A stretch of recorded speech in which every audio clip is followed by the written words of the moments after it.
સૈરાના સમા sports complex ખાતે 12મા આંતરરાષ્ટ્રીય યોગ દિવસની કરાઈ ભવ્ય ઉજવણી। ગુજરાત રાજ્ય યોગ બોર્ડ અને વડોદરા મહાનગરપાલિકાના સંયુક્ત ઉપક્રમે આજે શહેરના સમા સ્પોર્ટ્સ કોમ્પ્લેક્સ ખાતે 12મા આંતરરાષ્ટ્રીય યોગ દિવસની ભવ્ય ઉજવણી કરવામાં આવી હતી।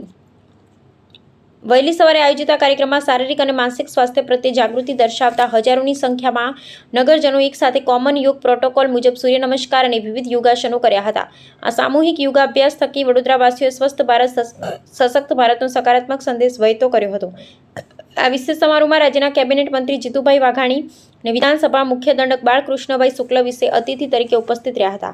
તેમની સાથે વડોદરા મ્યુનિસિપલ કમિશનર અરુણ મહેશબાબુ, શહેર પ્રમુખ ડોક્ટર જયપ્રકાશ સોની, મેયર તેમજ ડેપ્યુટી મેયર સહિતના ઉચ્ચ પદાધિકારીઓ અને વહીવટી અધિકારીઓએ પણ યોગાભ્યાસમાં સક્રિયપણે ભાગ લીધો હતો। રાજકીય અને વહીવટી પાંખના આગેવાનોની મંચ પરથી સીધી ભાગીદારીએ શહેરીજનો અને યુવા વર્ગમાં ફિટનેસ પ્રત્યે ભારે ઉત્સાહ પૂરો પાડ્યો હતો। આ પ્રસંગે ઉપસ્થિત મહાનુભાવો યોગના વૈશ્વિક મહત્વ અંગે માર્ગદર્શન આપતા જણાવ્યું હતું કે આજના આધુનિક અને તણાવયુક્ત સમયમાં નિરોગી અને સંતુલિત જીવન જીવવા માટે યોગ એકમાત્ર અક્ષીર માધ્યમ છે। પ્રાચીન ભારતીય સંસ્કૃતિની અમૂલ્ય ધરોહરને માત્ર એક દિવસ પૂરતી સીમિત ન રાખતા પ્રત્યેક નાગરિકે તેને પોતાની દૈનિક જીવનશૈલીનો અભિન્ન હિસ્સો બનાવવામાં અપીલ કરવામાં આવી હતી।